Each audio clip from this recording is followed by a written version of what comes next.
कोणत्या संदर्भात आपण भेट घेतली साहेबांसोबत, काय चर्चा झाली? या पोलीस दलाचं जे खच्चीकरण गेल्या 5 वर्षामध्ये झालेलं आहे, कोणालाही उचलायचं, अर्ध्या रात्री कोणीकडे नेऊन टाकायचं, चांगले अधिकारी उचलायचे, जिथे चौकशीमध्ये चांगले अधिकारी निघाले की त्याला लगेच उचलायचं आणि आरोपींना मदत होईल अशा ठिकाणी, अशा जागेवर ते अत्यंत निष्क्रिय लोक ठेवायचे आणि त्या गुन्ह्यामधला आपला जो हेतू आहे तो साध्य करून घ्यायचा, असे मोठे प्रकार बीड जिल्ह्यामध्ये घडलेले. त्यातलं एक प्रकरण महादेव ऍपच्या बाबतीतलं आहे आणि माझ्या मतदारसंघातलं एक टोकाचं गाव आहे टेंभुर्णी. या टेंभुर्णी गावाच्या तिथं एकाच व्यक्तीच्या नावावर गोविंदजी 9 अब्ज रुपयाचं ट्रान्झॅक्शन झालंय. 9 अब्ज. आता तुम्ही म्हणता 100 कोटीच्या वरती घोटाळा झाला तर ईडीची चौकशी लागली पाहिजे. तर 9 अब्ज रुपयाचं जर ट्रान्झॅक्शन एका सिंगल पर्सन वरती झाला असेल बीड जिल्ह्यामध्ये, तर याच्यावरती कोणत्या यंत्रणेने हे तपासलं पाहिजे, हे याचं उत्तर तुम्हीच द्या. एवढ्याल्या गंभीर प्रकरणामध्ये तिथं काम करणारे 2 अधिकारी होते. मी काही नावं इथं सांगू शकत नाही. मी SP साहेबांना ते नावं सांगितली की ह्या 2 लोकांचे हे एवढं मोठं घबाडाचं एका व्यक्तीवरच्या नावावरती 9 अब्ज मानल्यावर असे बाकीचे बरेचसे लोक आहेत. म्हणजे अब्जावधी रुपयामध्ये घोटाळा हा महादेव ऍपच्या माध्यमातून बीड जिल्ह्यामध्ये झालेला आहे आणि त्याच्यावरती चांगले काम करणारे अधिकारी बाहेर काढले गेले आणि जे निष्क्रिय अधिकारी आहेत आणि आम्ही सांगू तेच करू आणि मग त्यांनी एवढ्या मोठ्या या घटनेमधल्या आरोपींचे जामीन करून दिले, त्यांना सहकार्य करणं, काही आरोपींची आणि त्याची लिंक मलेशियापर्यंत जाते थेट. अशा गंभीर गुन्ह्यामध्ये सुद्धा अतिशय चुकीचं वागणारे पोलीस इथं ठेवलेत. अजूनही इतर ठिकाणी सुद्धा पोलीस दल हे निष्क्रिय स्वरूपाचं काही इथं दाखवलं गेलं. दुसरी गोष्ट अशी आहे की मी आज माझं लेखी पत्र दिलंय, बीड जिल्ह्यातील पोलीस दलाच्या पोलिसांची यादी मला द्या आणि त्याच्यामध्ये ती यादी देत असताना बिंदू नामावलीप्रमाणे बीड जिल्ह्याच्या पोलिसांची संख्या बिंदू नामावलीप्रमाणे आहे का आणि नसेल तर याच्या बाबतीमध्ये हा अन्याय आहे, हे चूक आहे, हे मी राज्य सरकारच्या लक्षात आणून देईन आणि त्याच्यावरती जी ऍक्शन घ्यायची ती राज्याचे मुख्यमंत्री घेतील. उद्या मोर्चाच्या संदर्भामध्ये जो तुम्ही आरोप करताय, कुणी त्यांना अभय दिलं? असे अधिकारी जर नेमले असतील तर ते कुणी नेमले आणि त्या नेमण्यामागे उद्देश काय असतो? कुणीतरी याच्या पाठीमागे सुद्धा तिथे जसं आका आहे, आका सोडून कोण असायचं यांच्या पाठीमागे? आकाच बीड जिल्ह्यातलं कोणतंही प्रकरण घ्या त्याच्या पाठीमागे आका. आता इथून 15-20 किलोमीटर अंतरावर 50 का 60 एकर जमीन दुसऱ्याच्या जमिनीतून मुरुम काढून आणायचा रसाळा नावाचे लोक आहेत आणि आकांनी तिथं काहीतरी 50 एकर जमीन घेतली, पूर्ण बोगदाच बुजलाय. तर सवळ मिळाली तर हे कॅमेराने ते घेऊन जाते. तर ते गोरगरीब म्हणते अरे आमची जमीन आहे, आमच्या जमिनीतून नेऊ नका. तरी सुद्धा बळजबरी गँग्स ऑफ वाशेपूर उभा करून इथं फिलिंग झालंय. इथून 22 किलोमीटर आहे ना मांजरसुंबा, तर तिथं 22 किलोमीटर मध्ये कॅमेरे घेऊन जा, आकांची कोणाच्या नावावर किती एकर जमीन आहे तिथं बघा. सिमरी पारगाव तालुका माजलगाव का काय तिथं किती आहे तिथं जाऊन बघा. आणि शिरसाळाला माननीय पंडित अण्णांचं नाव दिलंय. कशाचं? MIDC नाही, मार्केट कमिटीने गाळे बांधले. 3 वर्ष झालं. तुम्ही परळीला जाता येत असताना, परळीचा तुमचं पर्यटन भरपूर असते, मी माहिती आहे मला. जाताना उजव्या बाजूला जे गाळे बांधकाम केले 3 वर्षापासून गाळे बांधकाम होऊन पूर्ण आहे. हा, तर तुम्हाला सांगतो उद्घाटन का व्हायना त्याचं, त्या गाळ्यांचं उद्घाटन का व्हायना का, त्याचं कारण असं आहे की ते सगळे गाळे हे गायरान जमिनीवर बांधले गेलेले आहेत आणि जी गायरान जमीन त्यांना दिलेली मार्केट कमिटीला ती कुठे आहे, बार्शी नाक्यावर. आणि ह्यांनी हे जे गाळे बांधलेले हे कुठे, छत्रपती शिवाजी राजांच्या पुतळ्याच्या इथं. अशा पद्धतीने ते बांधले, त्याचं धड उद्घाटन करता येत नाही. वाईट एकच वाटलंय त्याच्यात, तर उद्या कोणी तक्रार वगैरे केली तर ते डिमॉलिश सुद्धा होऊ शकतं सगळंच. हो, आणि सगळंच्या सगळं भुईसपाट करायचं म्हणलं तरी होईल. आणि जे कोणी इथले निसार पट्टेदारांच्या बद्दल मी कालच बोललोय, मी परत परत बोलणार नाही, परंतु माझ्या मते 1400 एकरच्या आसपास गायरान जमीन एकट्या हे जे गाव आहे शिरसाळा गावामध्ये यांचेच बगल बच्चे आकांचे जे कार्यकर्ते, मग आकांच्या भरोशाशिवाय झालंय का, 600 वीट भट्ट्यात तिथं 600 वीट भट्ट्या शिरसाळ्याला, 600 वीट भट्ट्यापैकी 300 वीट भट्ट्या इलिगल जागेवरती आहेत, म्हणजे गायरान जागेवरती आहेत. त्याच्यानंतर तिथे एक मंदिर होतं, देवीचं मंदिर का कशाचं, त्या मंदिराला जवळपास 8 एकर जागा होती. आता 8 एकर जागा गायरानामध्ये होता, ते जमीन 8 एकर जागा होती. आता 8 एकर जागेपैकी त्या देवीला जायलाच रस्ता राहिला नाही. तिथं बंजारा समाजाच्या लोकांची जागा होती. मागे मला वाटतं पोलीस लावून हे जे बांधलंय ना शॉपिंग कॉम्प्लेक्स, हे तिथं बंजारा समाजाची जमीन होती.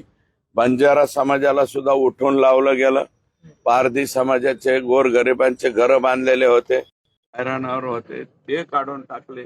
त्यांनी तिथं शॉपिंग कॉम्प्लेक्स उभारले. बंजारा समाजाचं एक मारुतीचं मंदिर आहे, त्याला दर्शनाला जायला सुद्धा रस्ता ठेवलेला नाही. तुम्ही पॅटर्न म्हणतो, आता हा बंजारा नवीन कोणता पॅटर्न आमचे आका आणि हे वापरतायत हे जरा आम्हाला समजून सांगितलं तर बरं होईल. आम्ही त्यांच्यापेक्षा कदाचित लहान असतो राजकारणात. तर हा नवीन पॅटर्न जो वापरलेला आहे, बंजाराला हाकलायचा, त्या पारधी समाजाला हाकलायचा, आणि खोटं नातं यांच्या एनोशा नाही दिल्या, खोटं नातं काही नाही करून दिलं. त्या निसार पट्टेदारचाच पोरगा अपक्ष सरपंच झाला होता तिथं, तर त्याचं वय कमी याचं नाटक दाखवून त्याला त्याचे सरपंच पद बी घालवलं. आणि एक मला वाटतं लोढा काय नावाची फॅमिली, माननीय रामदास नारायणराव राणे हे महसूल मंत्री असताना आनंद नावाचे चॅरिटेबल ट्रस्ट त्यांच्याकडून 2.5 हेक्टर जमीन त्यांना मिळाली, रोड टच जमीन मिळाली. दवाखाना टाकायचा, वृद्धाश्रम टाकायचं, याच्यासाठी त्यांनी ती जमीन आणली, परंतु तिथं काहीही करून दिलं जात नाही. काय का, आकांना त्याचा अध्यक्ष करा, अजून कोणाला तरी त्याचं सचिव करा, तरच तुम्हाला ये चॅरिटेबल ट्रस्ट चलाय देंगे, नाही तो हम उलट. हे असे जे वागण्याची पद्धत आहे, हा किती अजून लय सापडणार आहे. आता रोज एक आटप पुढे येतोय, कागदासहित येतोय. याचं कागदपत्राचा पुरावा माझ्याकडे आलाय, म्हणून मी शिरसाळा ह्या एका गावावरती बोलतोय. एकाच गावामध्ये तुम्ही असं करताय. चिमरी पारगाव म्हणलं, आता हे म्हणलं, आता हळूहळू कुठले बी लोक येतात म्हणते आकांची इथं 100 एकर आहे, 150 एकर आहे. आकांनी तिथं प्रचंड खर्च केलाय, 30 कोटी 40 कोटीचे बंधारेच बांधले आपल्या जमिनीत. हे इतकं कुठून आहे या 5 वर्षात? एवढं कुठून आलं? आणि आम्ही आपलं त्यांचं बघत असतो तो रश्मिका मंडाना, परत ते कोणती हिरोईन ते लय नाच ते भाऊ, हा लय कंबर हल्ली तिथली सपना चौधरी, असे इव्हेंट बघायचे यांचे, इव्हेंट मॅनेजमेंट पॉलिटिक्स. ज्यांना कोणाला भविष्यात करायचं असेल तर त्यांनी परळीला यावं, तिथं शिक्षण घ्यावं आणि ते शिक्षण घेऊन संपूर्ण देशामध्ये त्याचा प्रसार करावा. सपना चौधरी, रश्मिका मंडाना, अजून काय माझ्या नवीन नवीन प्राजक्ता माळी, प्राजक्ता माळी सुद्धा आमच्या इकडे येतात बरं का. हे सगळं जर काही बघायचं असेल तर, चित्रपट नवीन कोणाला काढायचा असेल तर अशा मोठ्या ज्या विभूती आहेत, विभूती म्हणतो मी, अशा मोठ्या विभूती, त्यांच्या तारखा, त्यांच्या डेट्स कशा कशा पद्धतीने मिळतात, काय होतात. प्राजक्ता ताई सुद्धा आमच्या इथं येतात, त्या पण आलत्या का? हा. तर याच्यासाठी जर अतिशय जवळचा पत्ता तुम्हाला सापडायचा असेल तर तो आमच्या परळी पॅटर्न जो आहे, परळीचा हाही एक पॅटर्न आहे. हे असं गायरान जमिनीवर पूर्ण ताबा घ्यायचा, बगलबच्च्यांनी घ्यायचा, 300 पेटबाट्या. आणि मी विनंती करणार आहे, हे वाळू माफिया जरा टरकलेत असं ऐकायला आलंय हाऊस मध्ये बोलल्यापासून, परंतु आता राख माफिया कधी टरकणार? राख माफिया सुद्धा फार मोठ्या प्रमाणात परळीत आहेत. एका गाडीला कोणाचा तरी टोल, आपण रस्त्याने जाताना टोल भरतो ना, जिजिया कर, प्रत्येक राखेच्या गाडीच्या माग कुणाचा तरी, पूर्वी जिजिया कर ऐकला, कोणते कर ऐकले आपण, सर्व कर ऐकले, आता टोलचा ऐकला. तर जी राखेची गाडी तिथून निघेल त्या प्रत्येक राखेच्या गाडीवरती XYZ कुणाचा तरी टोल होता. तो टोल देता देता सुद्धा बेजारी लोकांची झालेली आहे आताही. तेव्हा कलेक्टर आता उद्या परवा जॉईन होत आहेत, कलेक्टरांना मी सांगणार आहे की ते तिथलं राखेचे जे काय गोड गंबाले ते बंद करा. ते कोणीतरी दररोज कोट्यवधी रुपयामध्ये त्याची उलाढाल होईल असे ते व्यवसाय आहेत. आणि नियमाप्रमाणे असतील तर आमचं म्हणणं नाही, परंतु इल्लीगल गैरमार्गाने आम्हाला हे द्या नाही तर मग तुमची गाडी तिथं नाही, असं जे चाललेलं आहे ते कृपया थांबवावं अशी आमची विनंती. धनंजय मुंडे काल बोलताना माध्यमांशी असं म्हणाले, वाल्मिकी कराड तुमच्या जवळचे सरपंचावर हल्ले झाले धरण आणि तुळजापूरमध्ये, सरपंचावर पेट्रोल टाकून जाण्याचा प्रयत्न झालाय. कुठेतरी या महाराष्ट्रामध्ये सरपंच खतरे में आहे. त्या ज्या घटना घडल्या असतील कदाचित टेक्निकल बी असतील, ही घटना जी घडलेली आहे त्याचं आणि याचं साम्य होऊ शकत नाही. हे फार भयानक भयानक आणि भयानक, त्याला वर्णनच कोणतं करावं.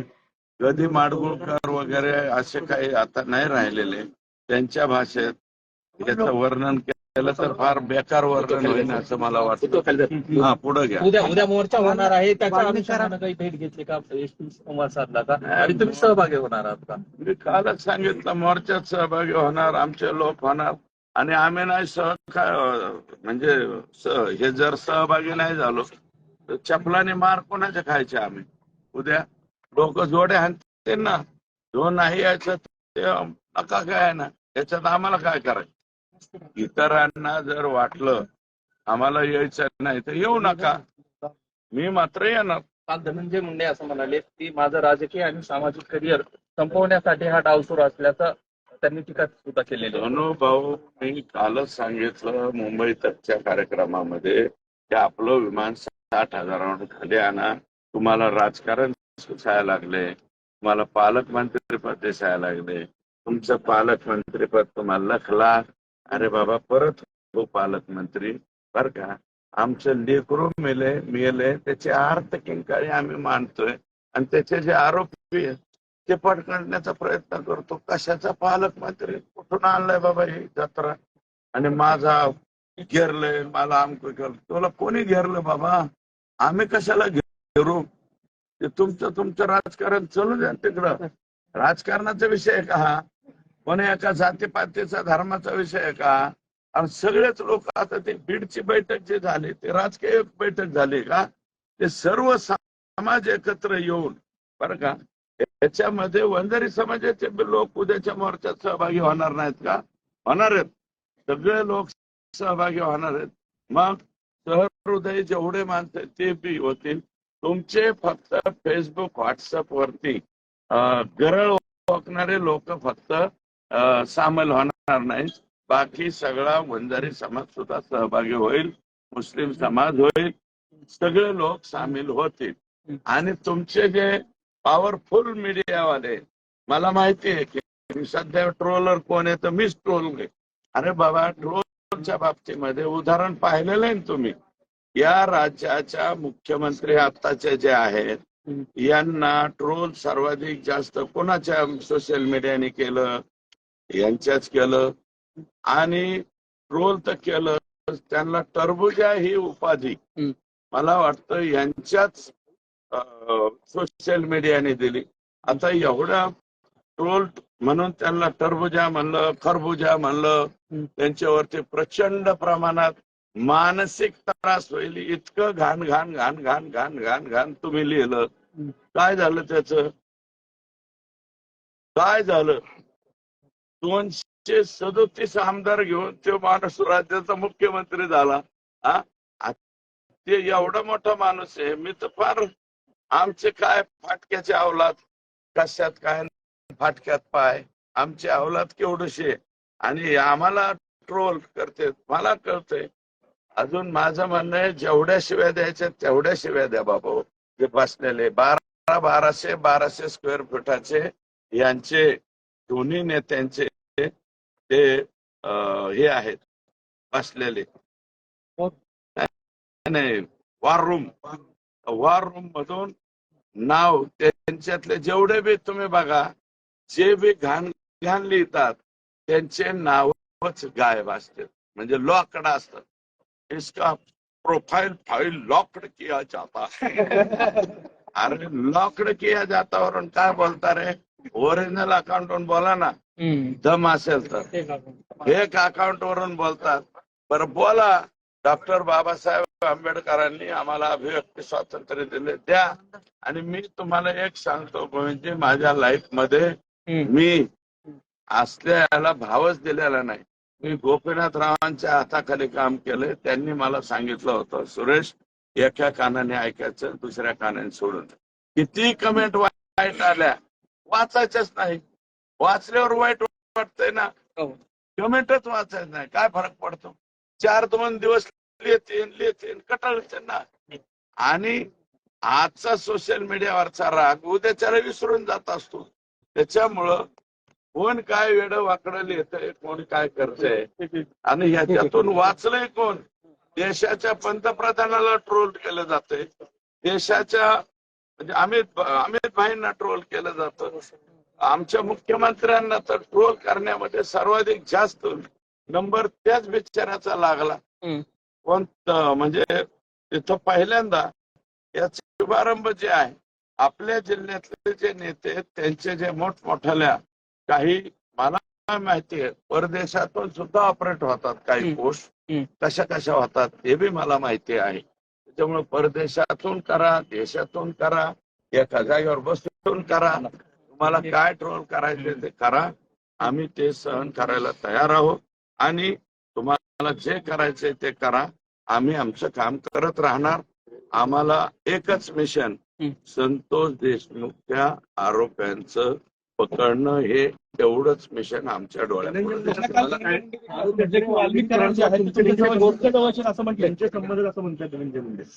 माझे संबंध आहे मधुर, अमधुर, सुमधुर, संबंध सांगितले पाहिजे. मधुर संबंध, मधुर संबंध. ते तुलना स्वतःशी करतात. माझे जसे संबंध ऐका. होते तसे संबंध तुमचे. एक मिनिट ऐका.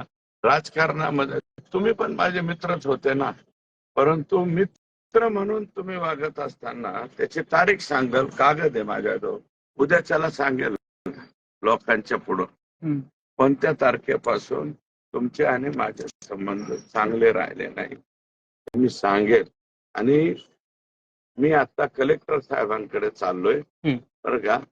ही 5 वर्ष हे आणि 5 वर्ष 2014च्या नंतर जेवढ्या डीपीडीसी झालेले आहेत यातला 70% निधी एका मतदारसंघाला गेलेला आहे आणि 30% आम्ही सिंपल पेंडुलम, बीड, आष्टी, गेवराई, माजलगाव आणि 30 तुमच्या वाट्याला, 70 त्यांच्या वाट्याला. 30 म्हणजे दुसरी 30 नका. हा पुढे बघा. अमोल मेटकरींनी असं म्हणलंय की सुरेश जसकोने तरी सुपारी घेऊन हे आरोप करतात. त्यालाच अनुसरून की तुमच्या पोटामध्ये पोटसू होतं, तेवढ्या मताची लीड घेऊन तुम्ही विजयी झालात आणि तुम्हाला मंत्रिपद मिळालं नाही. मात्र मुंडे घराण्यामध्ये दोघांना मंत्रिपद मिळालं म्हणून तुम्ही सगळं करताय. अमोल पटकरी फार लहान आहे बरं का. माझी त्याला एकदा विनंती, अमोल तू कुणाच्या बी नादीला या रगेलच्या नादीला लागू नको. तुला लय मागात पडत. मी आता एकदा त्याचं ऐकून घेतो, वडिलकीच्या नात्याने त्याला समज देतो. तुझं कुणीकडे बी दुकान चालव, माझ्यावर दुकान चालवू नको, तुझं अवघड होईल. लोकशाही मराठी ऐका, पहा, जागरूक रहा.